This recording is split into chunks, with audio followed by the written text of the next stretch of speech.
So I changed up a lot. Okay. Hey, Joy. Oh, we recording? Yeah, of course. Oh! Hey, y'all. Hey. I was like, you caught me all off guard. That's okay. That's what editing is for. That's exactly what editing is for. Tell them, leave the bloopers in. Mm-hmm. I know that's how you like it. Am I supposed to look at you? Am I supposed to look at the camera? You can go back and forth whichever way you prefer. Okay, if you're talking to me, you can talk to me. If you're talking to them, you can talk to them. Okay, because I'm not a video person. I'm learning. Yeah. Okay. Mm-hmm. I know that's what you claim.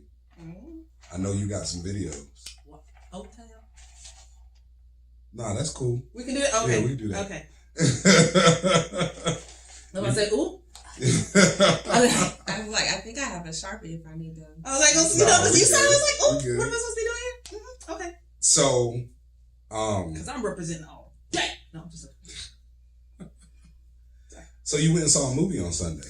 We went and saw a movie on Sunday? Yes, we did. We did. Can I first say, I look good on Sunday. I look good on Sunday. You can say that. Okay. That is allowable. All Are you wanting a cosign? I mean, you don't cosign? Just let me know. Just let me know if you want a cosign. Yeah, I want a cosign. You look extremely handsome on Sunday. Okay. You was fine. Okay. Fine. I kind of feel like that's a little bit of truth. I don't feel like you pumping me up. No, but if you are, I'll take it. You did. You did. You were very appropriate in your stature and wardrobe. Listen, I have my back straight. Choice. Yes. Okay. Ooh. I had somebody that, as I stepped out, was like, oh, yeah? I was like, oh, yeah. When I put my glasses on, that's when she acted like that. Mm-hmm. You tried to get professor-ish. and make her all oozy because her man is fine. Mm-hmm. Mm-hmm. So, yeah, we went to save money on Sunday. We didn't have mics. We don't have mics. We don't have to have mics. mics. Okay. I just want to make sure. Mm-hmm. Okay. So, yeah, we went to see Gemini Man on Sunday.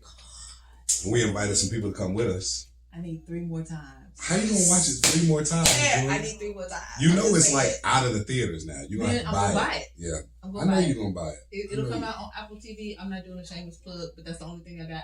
I'll go buy it on there so it stays in my repertoire. So you'll always have it? Yes. Yeah. Yes. And see, me being a Google man, I'm gonna buy it on YouTube. Really? Mm-hmm. And it'll stay right there on YouTube under my profile. YouTube sells movies? Absolutely. Oh, yeah. Girl, I got a whole library in YouTube. The first one that I purchased on YouTube was 42, the Jackie Robinson movie. Why did I not know that? Because you were an Apple girl. That's why you didn't. That is so true. Because you were an Apple girl. I don't know. And you want everything on Apple TV. Everything. I want everything in my little space so that I can get it on my computer, get it on my laptop, get it on my phone, get it on the TV, get it on my iPad. Yeah. I can do all that on Google, on YouTube. Yeah. 3 more times. No, why do you have to see it 3 more times, though? That thing is so layered. Listen, this movie was so packed with messages and insight, and there's so much in this movie. And I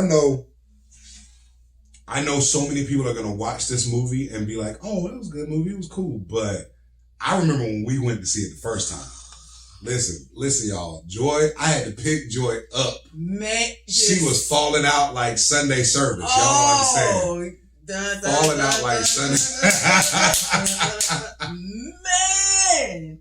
But yeah, there's a lot. There's a lot in this movie. And I know there are people who are going to be like, y'all are just strange. We are strange. And I love being strange. Yeah. But like I said in the other video that we did when I wasn't giving people an opportunity choice, you got to come. If you can't rock with seeing the depth in movies or just things, it is so amazing to be able to see beyond just the cinematography. Listen, so many people miss a lot of the potential message for them inside movies. Because there's so many movies that if you really take a look at it and break it down, you'll find things in your life that you're like, oh, I might need to address that. You know one that probably a lot of people didn't pay attention? What's that? Signs. Oh my God, Signs. Listen, yo, it's contaminated. The water is contaminated. Yo, I love that little girl, but that movie has so much. And so there's so many opportunities to find messages in a movie. But when we went to see this movie, when we went to see Gemini Man, And we went to see a spur of the moment. We did. You know what I'm saying? We were in the middle of a business meeting, and I was like, come on, Joy, we're going to a movie. I was like, what? You was like, that's not what we here for. I don't have that kind of time. Right? Yeah, no. But then when we walked out. Was it almost an hour conversation in the parking lot? Oh, yeah, for sure. Oh, for sure.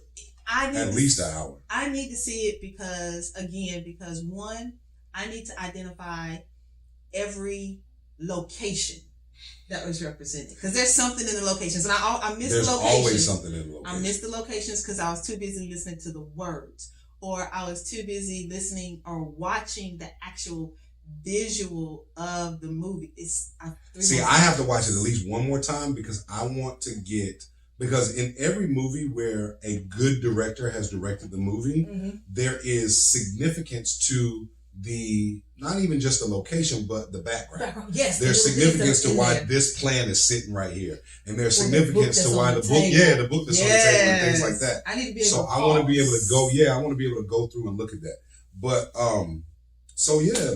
we done teased the people. Tell them some of the stuff that made the movie so impactful to you. One, I'm a Gemini. So Jesus, yes. The name in it. Sit down. Yes. Sit down. And when I saw the name, I knew instantaneously that it was going to deal with the yin and yang and duality and the good and the bad and all of the stuff of being a Gemini. But I hope. This might be a spoiler. So if it's a spoiler, if you haven't seen the movie yet, stop now. Yeah, don't continue watching. If you intend to watch it later, watch the movie later, and then come back to us. Save this if you're on Facebook. You see that little thing, save video, and has now. Do you know how many people don't know they can save? I know, save video, and then down the bottom it'll now say only for me or for something else. You can build your library. But anyway, that's just a tidbit for you. So stop if you haven't seen it and you want to. But as I was saying, in the dynamic of the duality, the main character, Will Smith, is a mercenary. Sniper. He's a sniper. Yes. And he's the best. Awesome. He's the best sniper in the defense contracting world. And he decides to retire.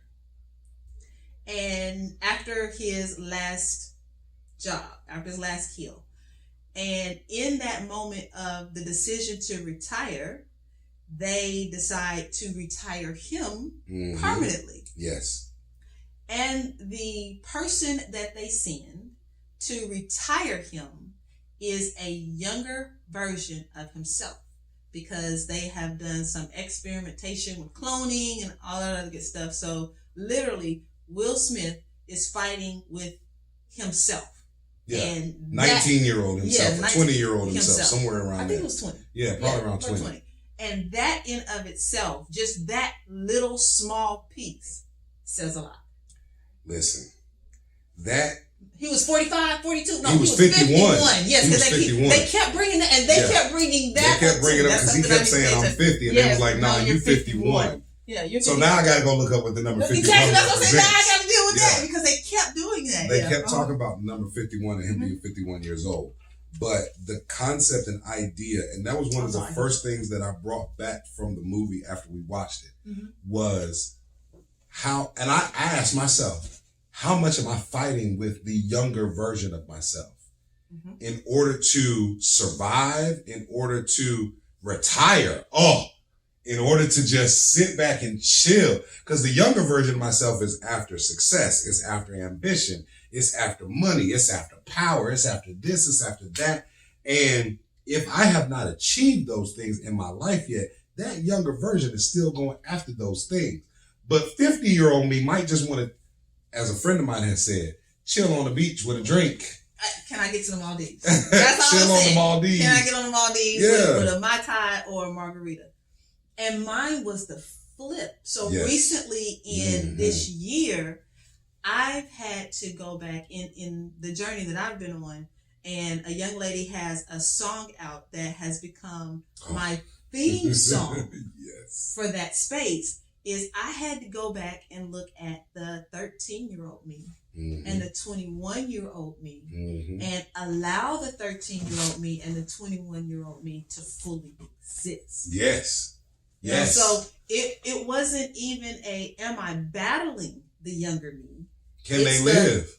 Exactly. It's Can like, they live? because that's a part of the movie too. When Right. he kept saying, Don't kill him. Don't kill him. Don't kill him. Don't kill him. Whatever you do, don't kill him. And I had murdered, slaughtered the younger me in my life because I didn't like that person, or I didn't appreciate all of the things that person had brought to that side of me, or that piece of me had brought to my life because of all of the devastation that happened in it. A friend of mine, his name is David Taylor. I know you don't like David. You like him, but you don't like him. I do like David. David, do not listen to him at all. We haven't met personally, but I love you, David. However, comma. There's the however, comma. Yes. However, comma. In your space, I'm gonna need you to stop talking to him for about that long. Look, I got to get the cup. Yeah, I was gonna say. So my homeboy David Taylor has a name for that person. So he talks about the triune of us as people, right? We have our actual self, we have our ideal self, which is land of should have, right? And then we have our disowned self. And that person right there is the disowned self. So sure was. You know? Sure was. Sure was. Like, no. But so as I'm watching the movie, right? The movie starts out with him as a sniper. Yes. And he's taking a shot, and there's a train that's going at least 75, 80 miles an hour, because it was like 165 kilometers. I'm not doing the math, but somewhere around 80 miles an hour, 90 miles an hour, something like that. And I would say that he was maybe, did they say he was in between 2 to 3 miles away? At least. From the train. Yeah. Yes. So he's taking a shot, and he's trying to kill a guy that's on the train sitting up against the window in the passenger seat, right? And one of the first things that I took away from the movie was the fact that when he squeezed the trigger, he had to squeeze the trigger. And everybody who's ever used weaponry in a tactical way understands this. He had to squeeze the trigger so far in advance of the train actually lining up to where he wanted to squeeze the trigger. It's like being a quarterback for a football team. You have to throw the ball to where they're going to be, right? Not to where they are currently. And one of the most impactful parts about the beginning of the movie was a reminder for me that if you want precision in your life, not if you just want to blow up a bunch of stuff and throw, if you just want to, if you want to take a Uzi and just all over the place. But if you want precision in your life, which means you want one shot for one kill and one goal, sometimes you have to take the shot miles before the target is even in view of where you can see it. And that's so scary. It is. I'm sorry, y'all can't hear me. That's scary. It is scary because it requires you. It's like saying you got to jump out off the ledge. Like one of my favorite examples of something similar to that is Indiana Jones. When he's standing on that ledge and there's nothing in front of him, and he's like, it's telling me to step out, but there's nothing here. And so he takes that step and he falls on top of, or steps on top of, an actual bridge that's invisible. Right. You know what I'm saying? But it's the same kind of thing. You've got to take the shot. Listen, people, take the shot miles before your target is in view. If you are walking in a place in your life, in your business, in your community, where you see yourself as a sniper, you see yourself as someone who has a specific target, trying to reach a specific goal at a specific time, understand that there will be times in your life where you have to take the shot miles before you see the target in view. So that makes me think about, like I said, going back and not being mad at that 21-year-old. I was pregnant with my with my fourth child in 1993. Ooh, you gonna put the time out there too? Yeah, 93. 93. Okay. And I ain't gonna tell you what I was doing in 93. I had my daughter, and it was a difficult pregnancy. I was still at home, and I had, like I said, this is my fourth, so I had other children. I needed someone to take my kids to school Mm-hmm. I needed to take someone to take my kids to the their after school programs and things like that. And I was in the city by myself, pretty much. So at that time, mind you, this is 1993. At that time, the business plan that came to my mind, and I sat and wrote out the business plan and everything. You telling me about this. I remember 1993. The name of the company was Kitty Cab. That's what came to my mind, and I sat down and I wrote it. It was a ride Just share in case you program. missed it, it's called Kitty Cab. C-A-B. C-A-B, yes. I wrote the business plan, did all of the feasibility and all that. And in the moment of feasibility, I discovered, well, right now in Cincinnati, Ohio, and or Detroit, Michigan in 1993, no one's really going to want to trust their child in a vehicle with a complete unknown stranger, not a church member, not a friend, to get them to school or whatever, because this is 1993.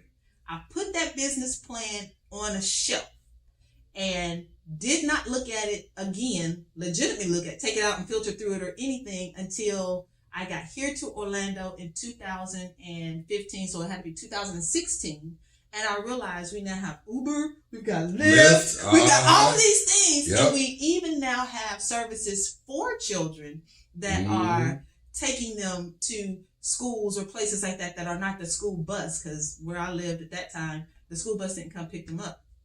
And I'm like, what was that about? Why did I not ever look at it again? But literally, if I had done just what Stefan had said and had taken the shot years before society was ready for it, years before technology was ready. Don't get me on technology, because the other one I did in that time frame was a virtual assistant. I remember you talking about that all too. we had at that moment was dial-up. We were still on pagers. And there was absolutely no way that I could think of how I was going to get clients to allow me to answer their phones or do their mail for them or whatever. Because, I mean, were we even at AOL in that? No, barely AOL at dial-up. Yeah, we were just getting it. I still had a typewriter, like a legit typewriter with carbon paper. And I think I have a picture you of that. You still got the ribbon. I'm sure you got ribbons. I have a picture of my daughter on my ex-husband's shoulders in that business setup. So, virtual assistant, 1993. But if I had taken the shot at that point and at least done the building, the pre-building. So in that scene, notice what he did. In that scene, so I did 23 years in the military, so I've got some experience in artillery and weaponry and all that stuff. What he did in the movie was he identified the wind.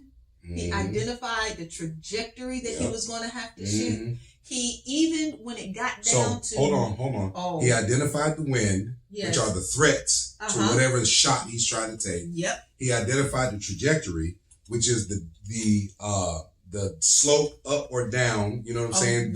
Where the bullet's going to land. Yeah, where it's going to land, as well as the distance that it's going to take and how long it's going to take to get there. Okay, go ahead.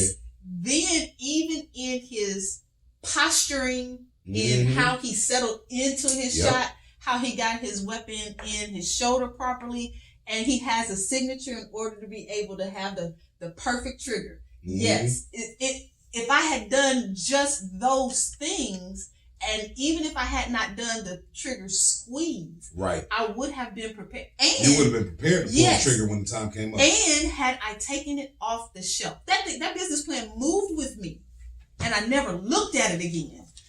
If I had simply, because the other thing he did was he kept his eye on the target. He got his eye on the target. And he had a wingman on the inside. He sure. The wingman on the inside. He had a man on the inside letting him know when it was an opportune time to take the shot. Because in the movie, there was a little girl that came up close to the target. Yes. And he was about to pull the trigger. And he was like, wait, stop. Don't take the trigger. There's a civilian in play. You can't take the shot right now. And so he had to change. He had to make an adjustment. And make an adjustment to take the shot at another time and wait for the opportune time to take the shot. And, you just done told all over. But what happens is in business, in life, in our communities, if right now is not the opportune time, we just forget the shot. We be like, you know what? Pack up the gun, put everything back in the case, turn it all over. We'll go do something else. But if we can take our time and really make the adjustment so that we can still take this shot, we can see all kinds of differences in our lives. Yeah. Oh, this is that's just the first part of the movie. Like the first 8 minutes. Yeah, it's not even 8 minutes of the movie. Yeah. We might have to do this. We might have to do this multiple times. We might have to. Yes. After every time you watch it, because you got to watch it 3 more times. No, we have. So we'll break it up in segments. So that was the beginning. Okay. The thing that happened afterwards, after he packed up his gear, left, he went back to the most serene spot. He sure did. He went back to where there was bonsai trees and water running, and he went to a place where he could decompress and where he could find oneness and solace and sanctity and coolness. And he even said in the movie, not far after this moment, he said, I don't remember how many kills, we'll just say 150.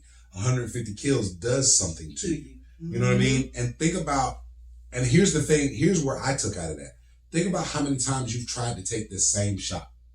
How many times you've tried to find the same goal. How many times you've tried to make the same kill. Right. And what has it done to you? You know what I'm saying? Whether you're looking at it as, I haven't succeeded yet. Right. Whether you're getting tired in the road.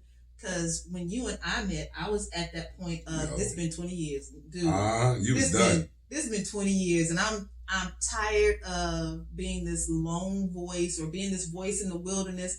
Coming from the background that I came from, I'm like, I'm tired of being Moses. Yes. I'm tired of the wilderness and the people. Yes, because that was Moses' big thing. He was tired of the people. I'm tired of the wilderness and the people. I'm tired of having all this manna. I'm tired of touching rocks and trying to bring water. Out water. Yes, Jesus. All these people still sitting here looking like, or start complaining. Arguing about something. Like, well, why can't you do it this way? Or why didn't you do it that way? Or what about me? And so being able to come to a place of solace and comfort and peace, being able to take that deep breath is the thing that helps you take that next day. Yeah. It helps you breathe in the next moment. It helps you not let go of the actual shot, not let go of the dream, not let go of the desire, not let go of the passion, not let go of the purpose, not let go of what you see, the vision. Please don't get me started on vision. You already know where I am in my life right now. But he had a scope on that gun. He sure did. He had a good vision. Not only did he have a scope, but he had laser in that scope. Yes, he did. He sure did. Yeah, we gonna have several. Y'all might see us a lot talking about this movie because, like I said, it's so there's so much layered. in it. There's so much in it. It's so layered. Like, we haven't even gotten to the part where he told. So there was a girl in the movie. When he retired, and so he retired the girl. They sent He retired in the movie. They sent somebody to surveil him, and the girl that was surveilling him, they got caught up. The snipers came to try to take him out. He went to her house and was like, "Well, you still sleep, so obviously you didn't know this was going down." Exactly. Right. But that means you next. That means you next. Yeah. So they ran off together because it's a movie. There's got to be a woman that you in love with. He didn't fall in love. Did he? Well, he claimed that his younger version would have liked her. So there's a little bit of that there. But anyway, they get to a point where they're on the run. And in the space where they're on the run, he looks at her and he says, if you get on this boat, you are about to leave anything and everything you have ever known. Right? Mm-hmm. And it made me remember and realize that sometimes you are being called to, asked to, challenged to forget, or not even just forget, but walk away from anything and everything that you've ever known. And when I say the word known, it's basically saying found comfort in. Right. Anything and everything that you have found comfort in, found serenity in, sometimes you are being asked to walk away from that in order to protect yourself. Because that's why they were running. They were running to protect themselves. Yes. You know what I'm saying? And if she had stayed, she'd have died. If she had stayed, she would have died. But he gave her the opportunity. He was like, I want you to know, you get on this boat, you're about to walk away from anything and everything that you've ever known in your life. And when she threw her life in the water. Yes, she did. She threw the cell phone that would be able to be tracked. And she thought about it and she made the decision to get on the boat and go. And the thing that he said to her once she got in the boat, fear is good. Fear is good. Yep. Sure did. Fear is good. He said it's okay. It's good to be afraid. Yes. He sure did. Keeps you. I didn't even think about that. Yeah. He said fear is good because it keeps you focused. Yes. So. But we avoid the fear. As people, we are adversity avoiding people. Mm-hmm. We want to avoid as much conflict, adversity, trauma, whatever it is. Mm-hmm. We want to avoid anything that is uncomfortable or unlike us.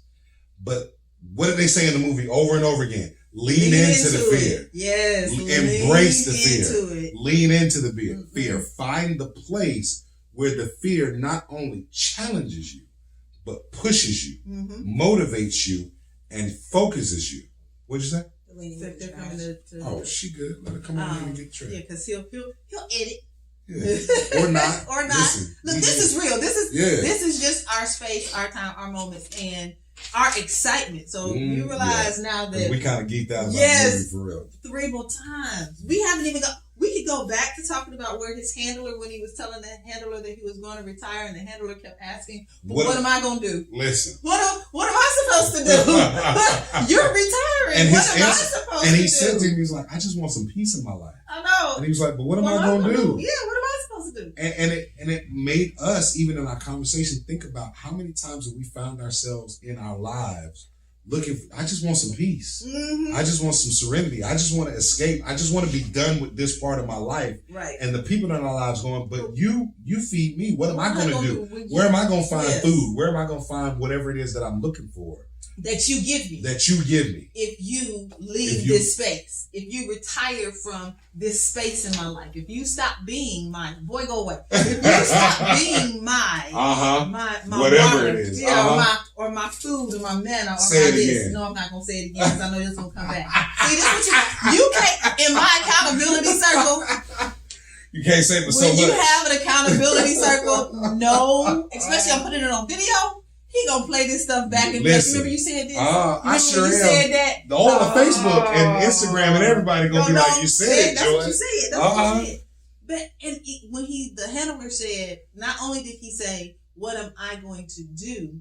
He reminded him or did the guilt trip in the space of, "But you're the best at it. You're the best at it. I can't find nobody else like you." Because Will even said there are more shooters, and they're not like you though. Yeah, but they're not like you. Yeah, so he's trying to do the pump up, oh no, you got to stay because you're the best. Only to find himself battling with his best. But you know what? What if I am the best? Just because I'm the best doesn't mean I have to stay here. What if it's time for me to go be the best someplace else? What if it's time for me to go be the best for me and not for you any longer? Well, this is getting on down into the movie where the nemesis, I can't even call him a bad guy. No, he's not a bad guy. I can't even, but the nemesis in the movie made the decision to clone him for that reason. For that very reason. Because he told him, he said, I don't know if he asked, why would you do this or something like that, but the bad guy in the movie, who they're portraying as a bad guy. Because he got a bona fide business plan. He's bad. He's still bad. He's still a bad guy. He's a nemesis in the movie. Is nemesis always bad? No.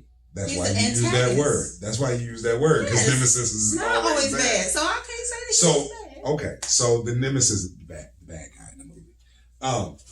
So the nemesis in the movie, one of the things he says to Will Smith when they get to their confrontation moment is he tells him, I cloned you because you're the best. Mm-hmm. So at one point in time, he has another person saying, you can't leave me because I'm the best.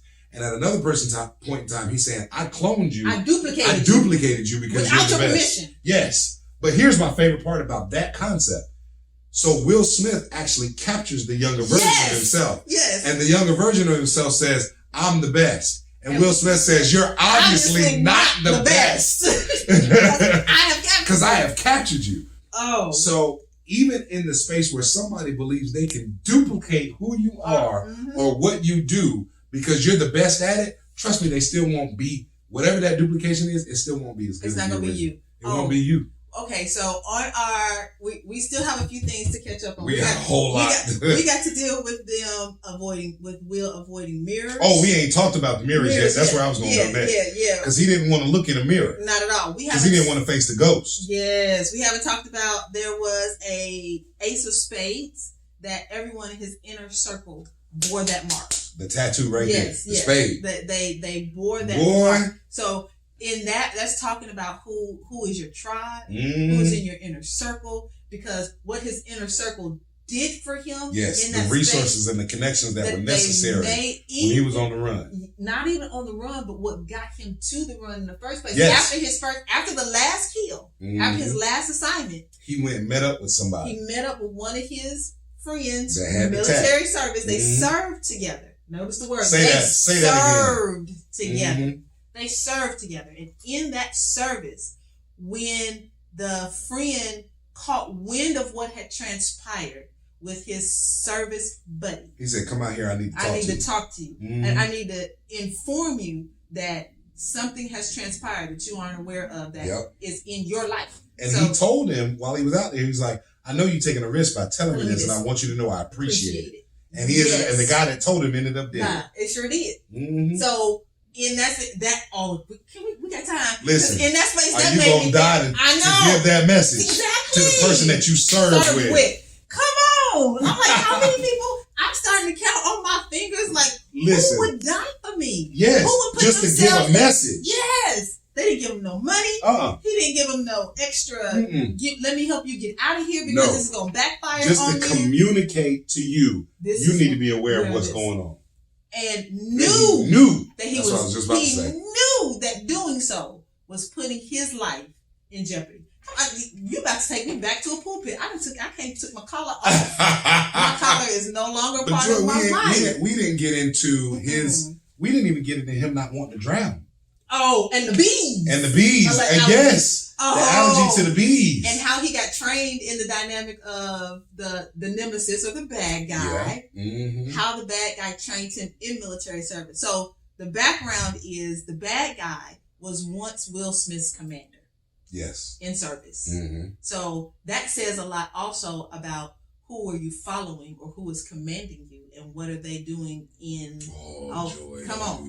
I'm don't just saying that has a lot to say in that space. In military service, we don't necessarily always get to choose. Right. But in life, you do get to choose who is commanding you to do something. And that choice includes who's commanding you on social media, who's commanding you in the books that you read, who's commanding you in the videos that you watch.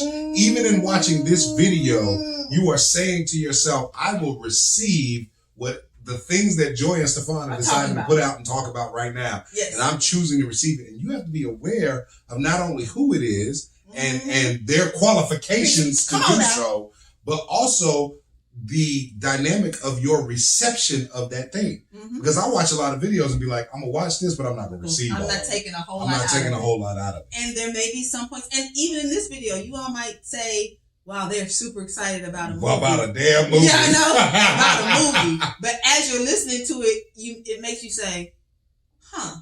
Mm-hmm. So, but that awareness is what's most important about the influences and influencers in your life. Yes. And so, with this guy being the commander, what he had the opportunity to do when Will Smith confronted him, he said, I watched you in a certain place go from house to house. Yes. Yes, it did. And I thought to myself, what if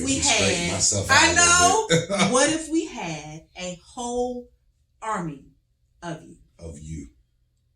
So he watched him. I was about to do the whole, watch this. He watched him, he observed him in a specific or particular location. Somebody is watching you in a specific or particular location in what you are doing, and they are crafting an idea about what if. Yes.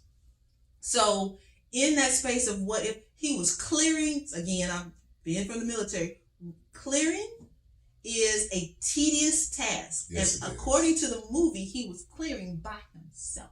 Mm-hmm.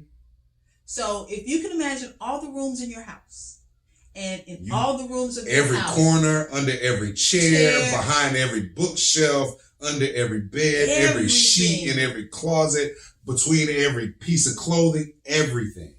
Going through all of that by yourself to identify if it is a safe zone, a bad zone, if they're bad people. So even if you turn that inwardly, since we were talking about mirrors, and his younger self or your older self, someone is observing you clear you. Someone is observing you go through all the cobwebs of your corners. Someone is observing. I'm just saying, man, this movie was like, it was so freaking layered to me because I've been on that journey of walking, like I said, my younger self. That's what I was going to say, especially if you're taking the time to clear yourself. If you're taking the time to go through yourself, see yourself, become aware of yourself, heal from your past wounds, discover yourself, learn who you are, learn your environments, be the best version of you that you can be at any given moment in time, and continue to elevate that version as you go along in life. There are people who are watching you clear yourself and are looking to wonder, what would it be like if we had an army of them? Exactly. If that person. That in that space, in that time, man, we got so much to go but through. Even so, talking about the mirrors, right? So Will Smith made reference in the movie numerous times about not wanting to look in mirrors. Right. And you can take that for surface level as he's a sniper, he's been through stuff, military, doesn't want to see his own face, all that kind of stuff. But what I thought was very impactful about the concept of him not wanting to look through mirrors is that after he recognized he was fighting against himself, he saw it in the scope. Yep. And he had to run, on the rooftop, and he had to run and fight and all that kind of stuff. But when they came to a standoff moment, the standoff was had between a mirror. He was at the top of the stairs, his younger self was at the bottom of the stairs, and the only way they could see each other was through a mirror. Yep. So at the end of the day, he had to look at himself. And here's the thing that I thought was interesting in the conversation we're having right now. Okay. Is that you always reference what you call mirror conversations. Mirror conversations because, and this is, I literally do this. I do this every day. You know the whole mirror on the wall, who's the prettiest of them all? Mine is mirror on the wall, help me be truthful in it all. Man, so, you're just going to mess some people up. I was like, say that again. You're going to mess some people up with that. On the wall, help me be truthful in it all. And that is when I am looking at myself and I am seeing me in a moment of hypocrisy.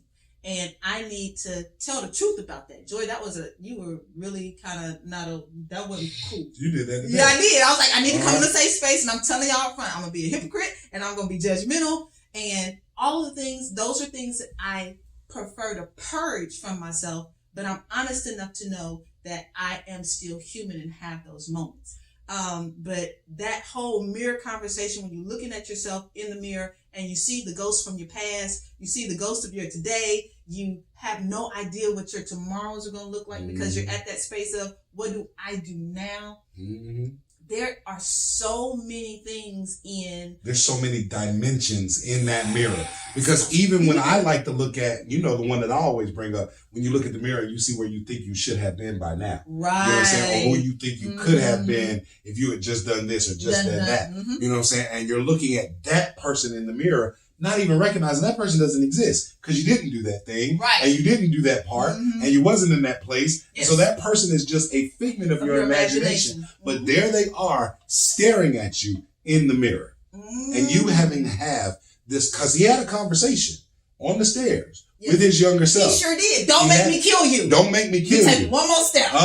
He said, I don't want to kill you. And his younger self said, well, is it okay if I kill you? Yes. I was like, oh. But think about it though. God. How many times have we had that level of conversation with ourselves where I'm looking at myself and there's a part of me that I'm holding on to and I'm saying, I don't want to kill you. And the part of me that I'm holding on to is looking at me and saying, but is it okay if I kill you? Because the part of me that I'm holding on to might be the pornography or the alcoholism or the desire to control everything in my life or whatever it is. And I'm holding on to this thing saying, I don't want to kill you, right? But the alcoholism is looking back at me and saying, is it okay if I kill you? Don't kill me then. Don't kill me. I'm cool Is with it that. okay if I kill you? Yeah. You know? And having these mirror conversations, having these moments where you have to face yourself in the mirror, whether it's the person that you are, whether it's your actual self, whether it's your ideal self, the person that you wish you were or believe you should be, or whether it's, as we talked about a moment ago, your disowned self.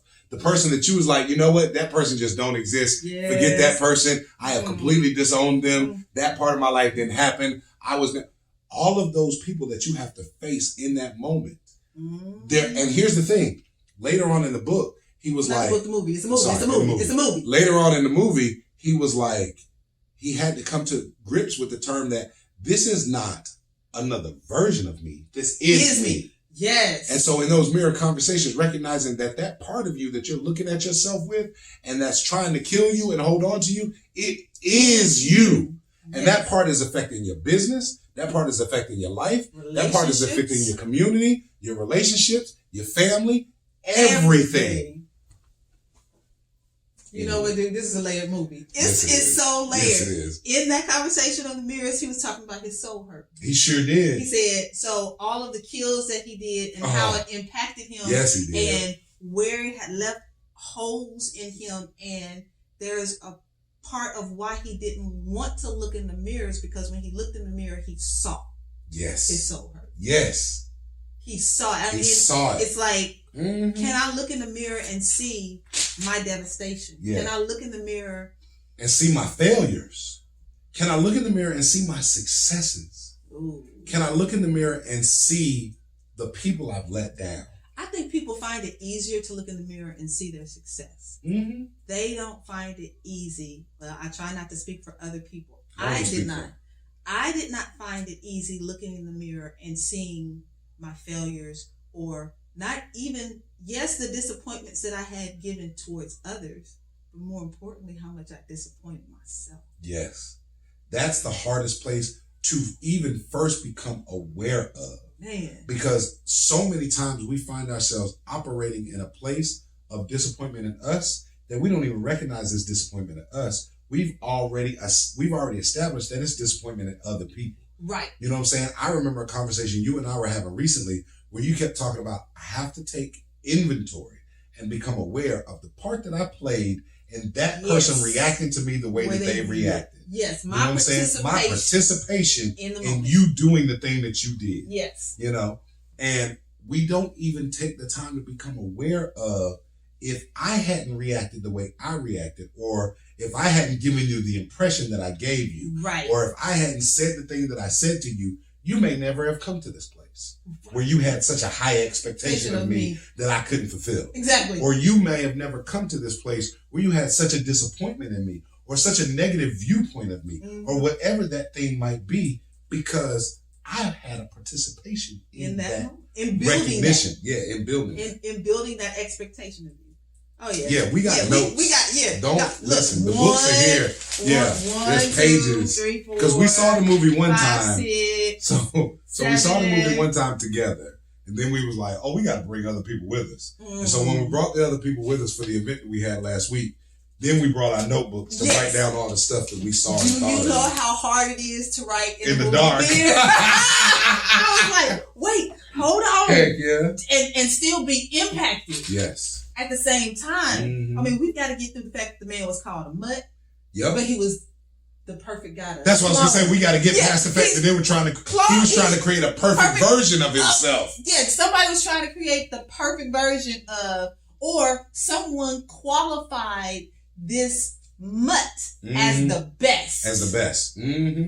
Because I wrote down when he was talking about, you are the only one that has been cloned, and all we were trying to do was remove the humanity from you. Yeah, we got to talk about that. Because humans get tired, they have fears, they have doubts, they feel pain, they feel remorse, and this makes you human, but not optimal as a soldier.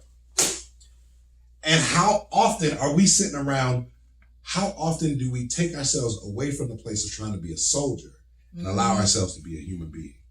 Allow ourselves to be a person. Right. Because we operate as soldiers often, especially whenever we're trying to achieve something in our lives. If there's some level of success that we're trying to achieve, whether it's in our families, whether it's in our businesses, whether it's in our communities, whether it's just to validate and affirm ourselves. We have such a level of soldier in us where we are going to fight and die to achieve this thing. And we forget about. And we forget about the human in us. Yeah. Just like we do our veterans. Yep. We forget about the human in our veterans because they've been such great soldiers. All this time. They were war machines. And the fact that, so we Because I wrote down the question, which would you rather be, human or soldier? Ooh. Please don't ever ask me that question. I was like, wait. Please don't ever ask me that Because in our question. lives, we're faced with that. Because the soldier is the one that wants to achieve the dream. But the human is the one that says, but cry today. Don't worry about achieving the dream. Cry today because you're hurt. The soldier is the one that wants to power through. But the human is the one that says, you know what? Today you just need to go find a place to laugh. Don't power through. You need to find a place to laugh. Ask me that next year. Okay. I'll ask it after the third time you watch it. Yes, after the third time I watch it. I'm like, don't ask me that question. Because that, and I wrote down for that space, soulless DNA. Soulless DNA, yes. Because they were trying. So we're talking about right now, we've been talking about Will Smith and the one younger self clone. But in this movie, they actually had a third. Yeah, they cloned him twice. Yes, they had a third that had all of the everything stripped emotion from him. and feelings, and they could not put this dude down. Yeah, because when at the end of the movie, when Will Smith and his younger self had come together and joined forces, they sent the younger self, the third clone, to go take them both out, and he felt no pain.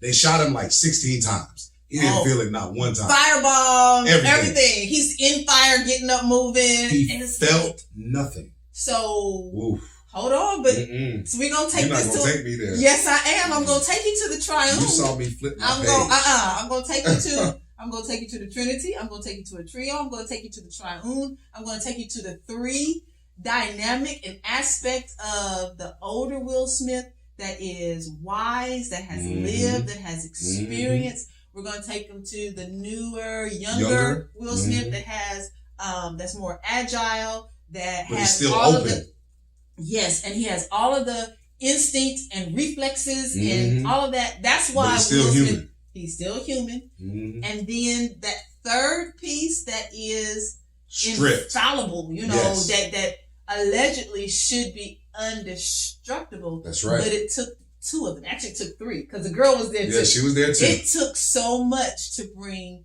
him down. So all of that is also the layer of us as human beings. The mind, the heart, the mind, the body, the soul, the heart, all of that. All of that is where... Because the older Will Smith was the heart. Yes. The second Will Smith was the mind. I can see that. The third Will Smith was all body.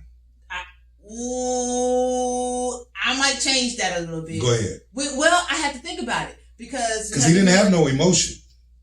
But coming from a soldier dynamic, it's our heart that keeps us going when we're hurt.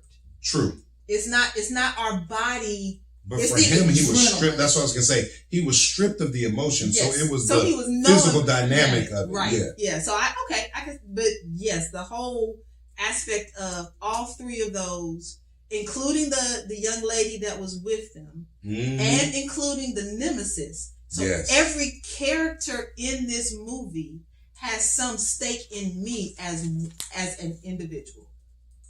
Every character in this movie is an aspect or dynamic of myself. And that is where I'm like, I got to see this multiple times because we hadn't even got to the dungeon. And how many people are buried down there? We ain't got how to the catacombs. How many people are buried down in the catacombs? We didn't get to the part where we talked about, you couldn't stop the noise of the secret past that made you different, that made you feel like a weirdo. Yes. We didn't get there. We didn't get to the part that made you feel like a weirdo. Where the nemesis or the creator or the dad told the clone guy. When he told him, take the gun. Yeah, no, not even that. Before then, when he came back the first time after not killing him, and he said, I told you to stay wherever. Yeah, I told you to stay in Belfast or wherever you were. Right, and he was asking the guy about who he was and blah, blah. He said, he's your darkness. He's your darkness, yep. Oh! Or when the younger Will Smith came to him and said, why did we ever go fishing or wherever it was they went? I never liked that. Yeah, duck hunting. I never liked duck hunting. Yes. Why? But we kept.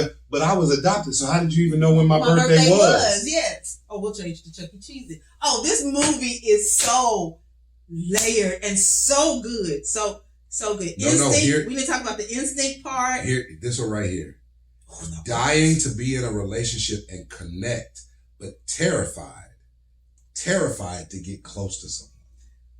Yes. Because the older Will Smith recognized as he was fighting the younger Will Smith, he recognized with the addition of the young lady that he was dying to be in a relationship and connect with somebody, but terrified to actually get close to someone.